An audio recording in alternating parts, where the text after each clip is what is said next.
ওয়াইটি স্টুডিওর 3টে ফিচার্সের যদি আপনি সঠিক ব্যবহার জানেন তাহলে আপনার ভিডিওতে ভিউজ আসা কেউ আটকাতে পারবে না এবং আপনার চ্যানেল গ্রো অবশ্যই করবে। তো চলুন আজকের এই ভিডিওতে আমরা ডিটেলসে এই 3টে ফিচার সম্পর্কে জেনে নেব, যেটা প্রত্যেকটা ইউটিউবারের কাছে কিন্তু খুবই একটা গুরুত্বপূর্ণ ফিচার্স। তো চলুন দেরি না করে শুরু করা যাক। সাইডে আমি স্ক্রিন শেয়ার করছি, এখান থেকে আপনারা বুঝতে পারবেন। তো দেখুন আমি ওয়াইটি স্টুডিও ওপেন করে নিয়েছি। ওয়াইটি স্টুডিও ওপেন করার পর আপনারা কোথায় আসবেন? ওয়াইটি স্টুডিও ওপেন করার পর আপনারা চলে আসবেন অ্যানালাইটিক্সে। এই যে দেখতে পাচ্ছেন অ্যানালাইটিক্স নিচে রয়েছে, এই অ্যানালাইটিক্সে আপনারা চলে আসবেন। ঠিক আছে, তো আমি অ্যানালাইটিক্সে চলে যাচ্ছি। অ্যানালাইটিক্সে ক্লিক করার পরে আমাদের সামনে ঠিক এরকম ইন্টারফেস চলে আসবে এবং এখানে দেখুন অনেকগুলো অপশন রয়েছে, ট্রেন্ডস রয়েছে, তারপরে ওভারভিউ রয়েছে, কন্টেন্ট রয়েছে, অডিয়েন্স রয়েছে। তো এর মধ্যে সবার প্রথমে আমাদের যেটা দেখতে হবে সেটা হচ্ছে ট্রেন্ডস। ভালো করে দেখুন, এখান থেকে আপনি উত্তর পেয়ে যাবেন যে আপনার কি ভিডিও বানাতে হবে বা কি ধরনের ভিডিও আপনার অডিয়েন্স বেশি পছন্দ করে, কোন ধরনের ভিডিও কম পছন্দ করে। দেখুন আমি ট্রেন্ডসে ক্লিক করার পরে আমাদের সামনে এরকম ইন্টারফেস ওপেন হলো। ঠিক আছে, এবার আমরা কি করব? এই যে দেখুন সার্চ রয়েছে, আমি যদি কোনো টপিক সার্চ করি এবং সেই টপিকের উপরে আমার যে ভিউয়ার্স আছে তাদের কতটা ইন্টারেস্ট সেটাও কিন্তু ডিটেলসে দেখিয়ে দেবে এখানে। দেখুন আমি এখানে একটা টপিক সার্চ করছি, এই যে দেখতে পাচ্ছেন এখানে সার্চ বক্স রয়েছে, এই যে সার্চ বক্স, এখানে আমাদের সার্চ করতে হবে। তো আমি এখানে একটা টপিক সার্চ করছি, কন্টেন্ট মনিটাইজেশন। ঠিক আছে, কন্টেন্ট মনিটাইজেশন সার্চ করলাম, সার্চ টার্ম করলাম। টার্ম দেখুন ভালো করে দেখুন এখানে কি লেখা দেখাচ্ছে, high interest from your viewers. মানে আমার যারা অডিয়েন্স আছে বা ভিউয়ার্স আছে তাদের কিন্তু বিরাটভাবে ইন্টারেস্ট রয়েছে এই কন্টেন্ট মনিটাইজেশন রিলেটেড ভিডিও দেখার জন্য। তো আমি যদি এই কন্টেন্ট মনিটাইজেশন রিলেটেড ভিডিও বানাই তাহলে সেখানে কিন্তু ভিউজ আসবে এবং সেটা আসেও। আবার যদি আমি এখানে সার্চ করি ডেইলি ব্লগ, ধরুন আমি ডেইলি ব্লগ সার্চ করছি, আমি এখানে ডেইলি ব্লগ সার্চ দেখি আমার অডিয়েন্সদের কেমন ইন্টারেস্ট আছে। আমি ডেইলি ব্লগ, ঠিক আছে, লিখে আমি সার্চ করলাম। যেই সার্চ করলাম দেখুন এখানে কি দেখাচ্ছে, ভেরি লো ইন্টারেস্ট। তো আমি যদি এখানে ডেইলি ব্লগ ছাড়ি তাহলে কিন্তু ভিউজ আসবেই না, একদম আসবে না। তো আমাকে আমার যে অডিয়েন্স আছে, আমার যে ভিউয়ার্স আছে, তাদের কি কোন ধরনের কন্টেন্টের উপরে ইন্টারেস্ট সেটা যদি আমি বুঝে যাই আর এবং সেইভাবেই যদি আমি ভিডিও বানাই তাহলে ভিউজ অবশ্যই আসবে। তো এখান থেকে কিন্তু আপনারা দেখে নিতে পারবেন যে আপনার অডিয়েন্সদের ইন্টারেস্টটা কেমন, কোন বিষয়ের প্রতি ইন্টারেস্ট বেশি রয়েছে। তারপরে ধরুন আমি যদি এখানে আরেকটা জিনিস সার্চ করি, হাউ টু আর্ন মানি, সেক্ষেত্রে অডিয়েন্সের ইন্টারেস্ট কেমন সেটা আমরা কেউ দেখে নিই। ঠিক আছে, এখানে আমি সার্চ করছি হাউ টু আর্ন মানি। ঠিক আছে, লিখে আমি সার্চ করলাম। সার্চ করার পর দেখুন কি দেখাচ্ছে, হাই ইন্টারেস্ট। এখানেও বলছে হাই ইন্টারেস্ট, তার মানে কিভাবে আমি ইনকাম করব অনলাইন থেকে, এই ধরনের ভিডিও যদি আমি বানাই তাহলে কিন্তু অডিয়েন্স বেশি বেশি করে দেখবে, সেখানে ভিউজও বেশি আসবে। তো এইভাবেই আপনাদেরও কিন্তু টপিক সিলেক্ট করতে হবে, মানে যা খুশি তাই আপলোড করলেই কিন্তু চলবে না। আপনাকে বুঝতে হবে যে আপনার অডিয়েন্স কি চায়, কি ধরনের ভিডিও দেখতে চায়, সেই ধরনের ভিডিওই কিন্তু আপনাকে আপলোড করতে হবে। আর এখানে কিন্তু এই যে ওয়াইটি শুরুতে এই যে ফিচার্স গুলো দিয়েছে এটা কিন্তু এমনি এমনি দেয়নি, এগুলো দরকার আছে এবং এইটা ইউজ সবাই করে। যারা করে তাদের কিন্তু চ্যানেলে ঠিক মতো ভিউজ আসে, তাদের চ্যানেল কিন্তু ঠিক মতো গ্রো হচ্ছে। যারা করে না, যারা এটা ওটা দেখা দিয়ে করে ভিডিও বানাচ্ছে, যা খুশি তাই পাচ্ছে, মানে এটা ভাইরাল হলো এটা বানিয়ে দিল, ওইটা ভাইরাল হলো ওইটা বানিয়ে দিল, কোনোদিনও ভিউজ আসবে না কিন্তু চ্যানেলে। ওকে, তো আপনাকে আপনার অডিয়েন্সের ইন্টারেস্ট বুঝতে হবে। তো বোঝা গেল, এই গেল প্রথমত। দ্বিতীয়ত আমাদের আরেকটা জিনিস যেটা আমাদের দেখতে হবে এবার, সেটা আমি একটু ব্যাক করি।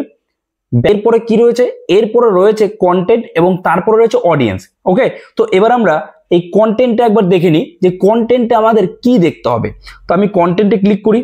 কন্টেন্টে যেই ক্লিক করলাম আমাদের সামনে কিন্তু এইরকম ইন্টারফেস আসবে এবং আমাদের স্ক্রল করতে হবে। স্ক্রল করে ওপর দিকে মানে নিচের দিকে আসতে হবে এবং এই যে এখানে দেখতে পাচ্ছেন how viewers find your video, যে ভিউয়ার্স আছে তারা কিভাবে আমার ভিডিওগুলো দেখছে, মানে সার্চ করে আমার ভিডিওতে আসছে নাকি সাজেস্টেড ভিডিও থেকে আসছে না ব্রাউজ ফিচার্স থেকে আসছে, এইটা কিন্তু আমাদের চেক করতে হবে।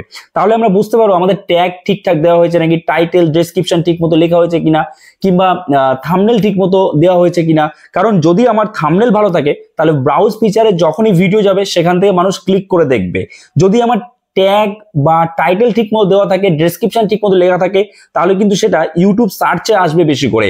আবার যদি সাজেস্টেড ভিডিও আসে, তার মানে আমি বুঝতে পারবো যে আমার এই কন্টেন্টকে অন্য কোন কোন ভিডিওতে সাজেস্ট করা হচ্ছে, যার মাধ্যমে ভিউজ আসছে।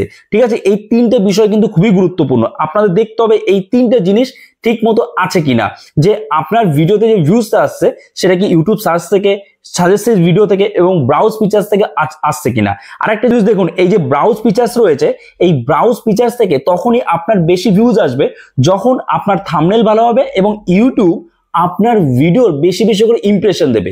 ইউটিউব যত ইমপ্রেশন দেবে তত আপনার ব্রাউজ ফিচার্স থেকে বেশি করে ভিউজ আসবে, যদি থাম্বনেল ঠিক থাকে। বোঝা গেল? আশা করি আপনারা বুঝতে পেরেছেন।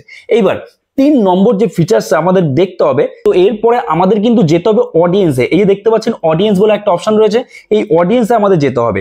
তো আমরা অডিয়েন্সে ক্লিক করলাম। অডিয়েন্সে ক্লিক করার পর আমার সামনে ঠিক এরকম কিন্তু ইন্টারফেস চলে আসলো, এবং এখানে যে জিনিসগুলো আপনাদের ভালো করে চেক করতে হবে, প্রথম সেটা হচ্ছে এই যে রিটার্নিং ভিউয়ার্স। আপনার রিটার্নিং ভিউয়ার্স যত বেশি হবে তত বেশি ভিউজ আসবে আপনার ভিডিওতে। কারণ আপনার ভিডিও যে একবার দেখলো, রিটার্নিং ভিউয়ার্স কাদের বলা হচ্ছে, আপনার ভিডিও কেউ দেখলো একবার, তারপরে আবার নতুন কোনো ভিডিও আপনি ছাড়লেন, সে আবার আপনার ভিডিও দেখলো, তার মানে সে কিন্তু আপনার রিটার্নিং ভিউয়ার্স হয়ে গেল। আর এই যে রিটার্নিং ভিউয়ার্স যত বেশি আসবে তত বেশি নিউ ভিউয়ার্স আসবে, ইউটিউব তত বেশি করে আপনার ভিডিও সাজেস্ট করবে, ইমপ্রেশন পাঠাবে এবং আপনার ভিডিওতে ভিউজ আসবে, চ্যানেল গ্রো করবে।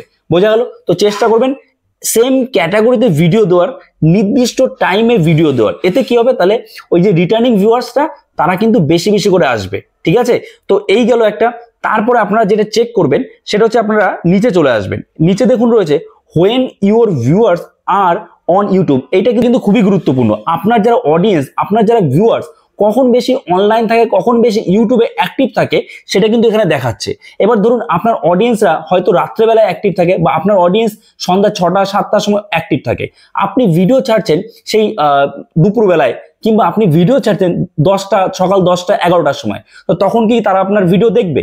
তো তখন যদি আপনার ভিডিও তারা না দেখে, ইউটিউব কিন্তু সেই ভিডিও আর ইমপ্রেশন পাঠাবে না। তো এর জন্য আপনাদের বারবার করে বলা হয় যে আপনারা একটা নির্দিষ্ট রুটিন বা একটা টাইম মেনটেন করে ভিডিও ছাড়ুন, কারণ সেই সময় যে অডিয়েন্স গুলো, সেগুলো কিন্তু আপনার টার্গেটেড অডিয়েন্স হয়ে যাবে এক সময়, এবং তারাই আপনার ভিডিও দেখবে এবং আপনার চ্যানেলকে গ্রো করতে সাহায্য করবে। ওকে, সো এই গেল আপনার অডিয়েন্স কখন কখন অ্যাক্টিভ থাকে, এখান থেকে কিন্তু আপনারা বুঝতে পারবেন। এখানে যদি আপনি ক্লিক করেন, ক্লিক করলে আরো ডিটেলসে পেয়ে যাবেন। দেখুন আমার যে অডিয়েন্স, সবাই কিন্তু বেশিরভাগ সময়, এই যে দেখুন ডিপ কালারের যেগুলো রয়েছে, এখানে কিন্তু বেশি অডিয়েন্স অ্যাক্টিভ থাকে কখন, বিকেল 6টা, মানে সন্ধ্যা 6টার সময়, সন্ধ্যা 6টার পরেই কিন্তু অ্যাক্টিভ থাকে। আর আমার যে ভিডিওগুলো দেখবেন এখন দিনে দুটো করে আসে, একটা সকালে একটা সন্ধ্যাবেলায়। তো সাধারণত আগে সন্ধ্যাবেলায় আসতো, সন্ধ্যা 6টার সময়ই আসতো, একদম পুরোপুরি সন্ধ্যা 6টার সময় কিন্তু আমি ভিডিও ছাড়তাম। ঠিক আছে, তো এখনো সেটা তো আসেই, তার সাথে সাথে সকালে এই 8টার সময়ও কিন্তু এই ভিডিওটা আসছে, মানে দিনে দুটো করে ভিডিও আসছে। ওকে, তো দেখুন তার জন্য এখানে কিন্তু দেখাচ্ছে যে সন্ধ্যা 6টার সময় আমার অডিয়েন্স বেশি অ্যাক্টিভ রয়েছে। তো আমি কিন্তু রেগুলার সন্ধ্যা 6টার সময় অবশ্যই ছাড়ি। এছাড়া ব্যাক করে তার নিচে আর কি অপশন আছে ভালো করে দেখে নিই। দেখি তারপরে দেখুন আমি যখন নিচে আসলাম, নিচে এসে দেখুন একটা জিনিস রয়েছে, হোয়াট ইউর অডিয়েন্স ওয়াচেস। আমার অডিয়েন্স তারা কি দেখে, তারা কি ধরনের ভিডিও দেখতে পছন্দ করে, সেটা কিন্তু আমি এখানে ডিটেলস পেয়ে যাব, এবং সেই রিলেটেড ভিডিও বানাতে হবে আমাকে। দেখুন এখানে কিন্তু দেখাচ্ছে যে কোন কোন ভিডিও আমার অডিয়েন্স ওয়াচ করেছে লাস্ট এক সপ্তাহে, লাস্ট এই যে 7 দিন দেখতে পাচ্ছেন, লাস্ট 7 দিনে আমার অডিয়েন্স কি ধরনের ভিডিও দেখেছে সেটা কিন্তু এখানে লিস্ট আকারে চলে এসেছে। প্রথমত এটা, তো আমাকে কিন্তু এই ধরনের ভিডিও, এই ধরনের কন্টেন্ট কিন্তু বানাতে হবে, তাহলেই কিন্তু ভিউজ আসবে, কারণ তারা এই কন্টেন্টই পছন্দ করে। এছাড়া আমার অডিয়েন্স কোন কোন চ্যানেল ফলো করছে সেটাও আমি এখান থেকে দেখতে পারবো। কিভাবে দেখতে পারবো? স্ক্রল করব, স্ক্রল করে দেখুন এই যে রয়েছে channels that your audience watches. দেখতে পাচ্ছেন আমার অডিয়েন্স এই ধরনের চ্যানেল কিন্তু ওয়াচ করে, এই ধরনের চ্যানেল কিন্তু সাবস্ক্রাইব করে রেখেছে। তাহলে আমাকে বুঝতে হবে এই যে চ্যানেলগুলো রয়েছে, এই চ্যানেলগুলোতে যে রিলেটেড ভিডিও বানাচ্ছে, আমাকেও সেই রিলেটেডই ভিডিও বানাতে হবে, তাহলে সেখানে ভিউজ আসবে। ওকে, তো এই 3টে ফিচার্স যদি আপনি ঠিক মতো জেনে যান, যে আপনার অডিয়েন্স যদি আপনাকে বলে দেয় যে এই ধরনের ভিডিও বানান, তাহলে আমি দেখবো, তাহলে কতটা ভালো হবে। কিংবা এই সময় ভিডিও ছাড়েন, আমি সেই সময় অ্যাক্টিভ থাকি, আপনার ভিডিও দেখতে পারবো। তো সবকটা প্রশ্নের উত্তর কিন্তু আপনি এখানে পেয়ে যাচ্ছেন, যে কখন আপনার অডিয়েন্স ইউটিউবে বেশি সময় অ্যাক্টিভ থাকে, বা আপনার অডিয়েন্স কোন ধরনের ভিডিও দেখতে পছন্দ করে, কিংবা কোন ধরনের টপিকের উপরে আপনার অডিয়েন্সদের ইন্টারেস্ট বেশি রয়েছে, কম রয়েছে কোনটায়, বেশি রয়েছে কোনটায়। তো সবই কিন্তু আপনি এই তিনটে ফিচার্সের মাধ্যমে বুঝে যাচ্ছেন। তো কাজে এই তিনটে ফিচার্স সঠিকভাবে ইউজ করুন যাতে আপনার ভিডিওতে ভিউজ আসে এবং আপনার চ্যানেলটা তাড়াতাড়ি গ্রো করে। কারণ শুধু ভিডিও বানিয়ে গেলে চলবে না, আপনাকে এখানে স্মার্টলি কাজ করতে হবে। আশা করি আপনারা বুঝতে পেরেছেন এবং আপনাদের সব বোঝাতে পেরেছি। এরপরও যদি কোনো রকম কনফিউশন থাকে অবশ্যই কমেন্টস করতে পারেন, আমি নিশ্চয়ই তার রিপ্লাই দেবো। ওকে, তো এই ভিডিওটা এখানে শেষ করছি। যদি এই ভিডিওটা আপনার জন্য একটু হেল্পফুল হয়ে থাকে অবশ্যই একটা লাইক করে দেবেন। চ্যানেল নতুন হয়ে থাকলে চ্যানেলটাকে সাবস্ক্রাইব করে আমাদের পাশে থাকবেন। তো চলুন দেখা হচ্ছে নতুন কোনো ভিডিওতে। সবাই ভালো থাকবেন।